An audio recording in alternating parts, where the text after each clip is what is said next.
చిన్న ఇంజెక్షన్ ద్వారా మోకాలు మరియు నడుము నొప్పులకు దీర్ఘకాలిక పరిష్కారం. డాక్టర్ ప్రకాష్ గుడిపూడి. సంప్రదించండి. Allied's pain and pain management centre, Hyderabad. Telangana పేరుకు సంబంధించి వాహన రిజిస్ట్రేషన్కు ఉన్నటువంటి టీఎస్ను తీసి పెడతామని ఒకవైపు ఇప్పటికే కాంగ్రెస్ ప్రభుత్వం అనౌన్స్మెంట్ చేసింది. ఇది గతంలో పెట్టినటువంటి బీఆర్ఎస్కు దానికి టీఆర్ఎస్ వచ్చే విధంగా కూడా టీఎస్ అని పేరు పెట్టిందని ఒకవైపు కాంగ్రెస్ ఆరోపిస్తుంటే వాటి కౌంటర్ కూడా మొదలెట్టినటువంటి పరిస్థితి ఉంది. ఇదే విషయం మీద మనతో మాట్లాడడానికి ఉద్యమ నేత డాక్టర్ బూరా నర్సయ్య మాజీ ఎంపీ ఉన్నారు. ఆయన అడిగి తెలుసుకున్నాం. సార్, ఒకవైపు కాంగ్రెస్ ఏమో టీజీ అని అంటుంది, బీఆర్ఎస్ ఏమో టీఎస్ను ఎందుకు తీసేశారంటే ఏంటి సార్ అసలు ఈ గొడవ? నిజంగా చెప్పాలంటే తెలంగాణ ఉద్యమం సెంటిమెంట్తో, అంటే నీళ్లు నిధులు నియామకాలే కాకుండా సెంటిమెంట్ కూడా ఉన్నది. అండ్ మనకు దాని ఒక చిహ్నం తెలంగాణ అనేది. నా దృష్టిలో సరే తెలంగాణ ప్రభుత్వం, ప్రస్తుత ప్రభుత్వం, గత ప్రభుత్వం అయితే ఎవరి ఆలోచనలు కానీ ఎవరి అభిప్రాయాలు కానీ తీసుకోలేదు. ఇప్పుడు కొత్త ప్రభుత్వం వచ్చింది, వాళ్ళు మార్చాలనుకుంటున్నారు కాబట్టి నా యొక్క సూచన ఏంటంటే మీరు ప్రజాక్షేత్రంలో పెట్టండి. ఎట్లయితే నరేంద్ర మోడీ గారు ప్రతి పథకం, ఈవెన్ పథకానికి సంబంధించిన లోగో రూపొందించినా కూడా ప్రజలకు చెప్తారు, మీరు ఏదైతే బాగుంటుంది మీరే నిర్ణయం చేయండి, లేదా మీరే డిజైన్ చేసి పంపించండి, దాంట్లో బెస్ట్ చూజ్ చేసుకుంటామని ఒక బహిరంగంగా చెప్పడం జరుగుతుంది.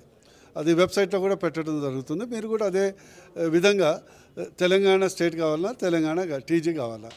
నెంబర్ 2, మరి సరే తెలంగాణ తల్లి సంబంధించినటువంటి రూపురేఖలకు లేకుంటే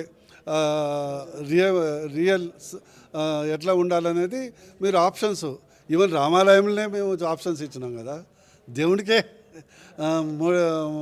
ఒక ట్రస్ట్ కానీ మా ప్రభుత్వం ఆప్షన్ ఇచ్చినప్పుడు మీరు రాజముద్ర కానీ లేదా ప్రభుత్వ ముద్ర, రాజముద్ర ఏముంది కానీ ప్రభుత్వ ముద్ర కానీ లేదా దీని కానీ మీరు ప్రజాభిప్రాయం తీసుకొని చేస్తే ఏంటంటే పారదర్శకంగా ఉంటుంది, అందరికీ మనసుకు నచ్చినట్టు మెజారిటీ ఒపీనియన్ ప్రకారం తీసుకుంటే మంచిదని నా అభిప్రాయం. మరోవైపు ఆ కృష్ణానది పరివాహక ప్రాంతంలో వాటిపైన ఉన్నటువంటి ప్రాజెక్టులను కేఆర్ఎంబీకి అప్పగించడం పట్ల కూడా అప్పుడు ఉన్నటువంటి బీఆర్ఎస్ కూడా ఒకవైపు విమర్శలు చేస్తాం, ఒకరి మీద ఒకరు ప్రతి విమర్శలు జరుగుతుంది. దాన్ని ఎట్లా చూస్తారు సార్ అసలు? ఇది కేవలం పొలిటికల్ గేమ్. ఎలక్షన్స్ వస్తున్నాయి, యాక్చువల్లీ దొందే. ఈరోజు తెలంగాణ రాష్ట్రం ఏర్పడినప్పుడు ఏపీ రీఆర్గనైజేషన్ ఎవరు చేశారు, ఎవరు చేపించారు? చేసింది కాంగ్రెస్ ప్రభుత్వం కదా. ఇంత లిటిగేషన్లు, ఆస్తుల దగ్గర లిటిగేషన్ అయినాయి, అప్పుల దగ్గర లిటిగేషన్ అయినాయి, ఈవెన్ హైదరాబాద్లో కూడా 10 ఏళ్ళ లిటిగేషన్ అయ్యాయి, ఇరిగేషన్ ప్రాజెక్టు దగ్గర కూడా లిటిగేషన్ అయ్యాయి. ఆ కేఆర్ఎంబి అనే పదం పెట్టింది ఎవరు? కాంగ్రెసే కదా. ప్లస్ గత ప్రభుత్వం ఏదైతే తెలంగాణ ప్రభుత్వం ఎప్పుడు సరిగ్గా స్పందించలేదు, ఎప్పుడు ప్రభుత్వంతో కేంద్ర ప్రభుత్వంతో సరిగ్గా మంచి రిలేషన్తో చేపించలేదు, ఎప్పుడు రాజకీయాల కొరకు కాల్దువుడే తప్పితే పారదర్శకంగా 2 రాష్ట్రాలకు సంబంధించింది చేయాలని చెప్పలేదు. అదే ఎవరు అడగకుండానే మనం 70% పరివాహక ప్రాంతం ఉంటే 200 టీఎంసీ అంటే 900 టీఎంసీలో మాకు 200 టీఎంసీ చాలని సంతకం పెట్టింది ఎవరు? అందుకొరకు వీళ్ళు ప్రజల్ని దృష్టి మళ్లించడానికి, అంటే తెలంగాణ ఇంట్రెస్ట్ మేము కాపాడుతాం అంటే మేము కాపాడుతాం, తెలంగాణ ఇంట్రెస్ట్ కాపాడేది బీజేపీ పార్టీనే. ఆ రోజు సుష్మా స్వరాజ్ గారు ఎల్ఎల్కే అడ్వాన్స్ చేశారు. ఈరోజు మమ్మల్ని అత్యధిక ఎంపీలు గెలిపియండి, 100% మేము దాన్ని కాపాడమే కాకుండా శాశ్వత పరిష్కారం. తెలంగాణ భవన్ చూడండి, 10 ఏళ్ళు అయిపోయాయి, ఇంతవరకు మంచి సెంటర్ ఆఫ్ ద ఢిల్లీలో 8 ఎకరాలు ఉంది, ఇప్పటివరకు గతి లేదు. ఎందుకు కట్టలేదంటే కడితే అందరు పోతారు, మీడియా వాళ్ళు పోతారు, వాళ్ళు పోతారు, వీళ్ళు పోతారు, తక్కువ ధరకు ఉంటారు. అదొక కుళ్ళు బుద్ధి నా దృష్టిలో. అందుకొరకు దయచేసి మీరు మా ప్రభుత్వానికి ఇస్తే ఈ సమస్యలన్నీ వితిన్ 6 మంత్స్ పరిష్కారం చేసే విధంగా మా ప్రయత్నం ఉంటుంది. మీరు ఇందాక సీఎంకు లేఖ రాస్తున్నామన్నారు. ఒకవేళ సీఎం స్పందించకపోతే తదుపరి కార్యాచరణ ఏ విధంగా ఉండబోతుంది? సీఎం స్పందించకపోతే మొత్తం ప్రజాక్షేత్రం తీసుకెళ్తాం.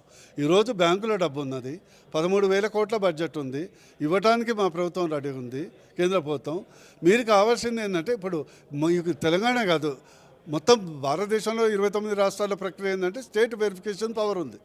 అదే వెస్ట్ బెంగాల్ అయిపోయింది, తమిళనాడులో అయిపోయింది, కేరళలో అయిపోయింది.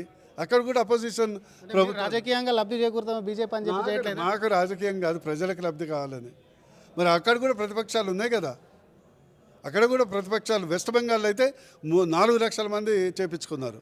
మరి అక్కడ మమతా బెనర్జీ గారు ఉన్నారు కదా. మరి డిఎంకే మరి రోజు వైరుధ్యం ఉన్నటువంటి డిఎంకే తమిళనాడులో ఉంది కదా. కేరళలో లెఫ్ట్ మాకు టోటల్గా అపోజిట్ సిద్ధాంతం ఉన్న లెఫ్ట్ ఉంది, కానీ వాళ్ళు చేశారు కదా. ప్రజల యొక్క ఇప్పుడు ఏంటంటే ఇది ఆన్లైన్, ఎవరికి సంబంధం లేదు, ప్రజలు చేసుకున్నారు. మనం స్టేట్ సింపుల్ చూసేసి క్లిక్ కొట్టాలి. మేము లక్షల కోట్లు ఇస్తున్నామా? ఇప్పుడు మనం ఇస్తున్నాం 15,000 గ్రాంట్ ఇస్తున్నాము, శిక్షణ ఇస్తున్నాము, 3 లక్షల రూపాయలు పావుల వడ్డీకి ఇస్తున్నాం. పేదోడికి ఎంత మద్దతు ఉంటుంది? అందుకని దయచేసి మీరు రాజకీయ కోణంతో చూడకుండా మీరు తీయండి, వెంటనే స్పందించి చేపియండి. మేము రాజకీయం చేయాలని అనుకోవట్లేదు, ప్రజలకు లాభం చెందాలని కోరుకుంటున్నాం. దయచేసి మీరు ఇంకనే దీన్ని డిలే చేయకుండా దాన్ని ఆన్లైన్ బోర్డింగ్ చేపియాలని విజ్ఞప్తి.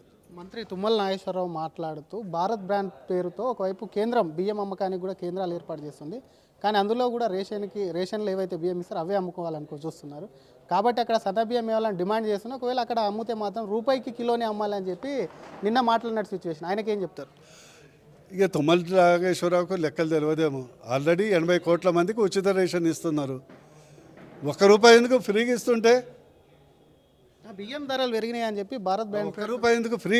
పేదోడికి మధ్యతరగతి ఫ్రీ ఇస్తుంటే. ఇప్పుడు మన తెలంగాణ రాష్ట్రంలో 1 కోటి కుటుంబాలు ఉన్నాయి. 1 కోటి కుటుంబాల్లో 90 లక్షల కుటుంబాలకు ఫ్రీ రేషన్ వస్తుంది. ఇంకా ₹1 ఎందుకు? మిగతా వాళ్ళకి ఏదైతే అప్పర్ మిడిల్ క్లాస్ ఉన్నారో, బయట రైసు రేషన్ బియ్యం తినమని అనుకుంటున్నారో వాళ్ళకు బయట ₹60 కిలో, ₹50 కిలో, ₹70 కిలో కూడా పోతుంది ఒక్కోసారి. దాన్ని ఒక నాణ్యమైనటువంటి రైస్ని ఇవ్వడం జరుగుతుంది.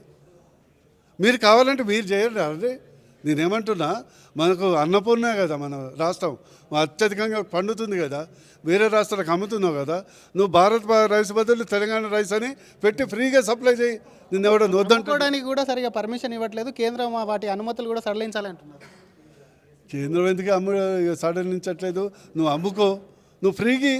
మేము ₹29 కిలో ఇస్తున్నాం, బయట ₹60. నువ్వు ఫ్రీకి ₹5కి పరమన్న భక్షాలు రోజుకో వారానికో 2 కోళ్ళు ఇవి ఫ్రీగా. నేనేమైనా వద్దంటున్నారా? ఎట్లా ఉందంటే వీళ్ళ పని, తినటానికి మెతుకోలేదు కానీ మీసాలకు సంపంగా పోనే ఉన్నట్టు. వీళ్ళంతా ఏంటంటే డీవియేషన్ డ్రామా. ఎందుకంటే గల్లా పెట్టే ఖాళీ అని ముఖ్యమంత్రి గారే చెప్పారు.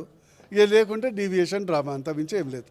Thank you sir. ఇది ఒకవైపు రాజకీయాల కోసమే కృష్ణానది బోర్డు యొక్క వివాదాన్ని పైకి తీసుకొచ్చి రాజకీయ లబ్ధి పొందాలని 2 పార్టీలు చూస్తున్నాయని చెప్తున్నారు. మరొక వైపు ప్రజల అభిప్రాయం మేరకే అది టీఎస్ను టీజీగా మార్చడం కానివ్వండి, రాజ్యముద్రలో చేంజెస్, అలాగే తెలంగాణ తల్లిలో విగ్రహంలో ఉన్నటువంటి చేంజెస్ ఏవైతే ఉన్నాయో ప్రజల అభిష్టానం తీసుకొని వాళ్ళ కోరిక మేరకే మార్చాలని చెప్పి కూడా మాజీ ఎంపీ బూర నరసయ్య గారు డిమాండ్ చేస్తున్నారు. కెమెరామెన్ సూర్యతో శ్రీధర్, RTV హైదరాబాద్. మరిన్ని వీడియోస్ కోసం ఛానల్ ని సబ్స్క్రైబ్ చేయండి, లేటెస్ట్ అప్డేట్స్ కోసం వాట్సాప్ ఛానల్ ని ఫాలో చేయండి, అండ్ లింక్ డిస్క్రిప్షన్ లో ఉంది.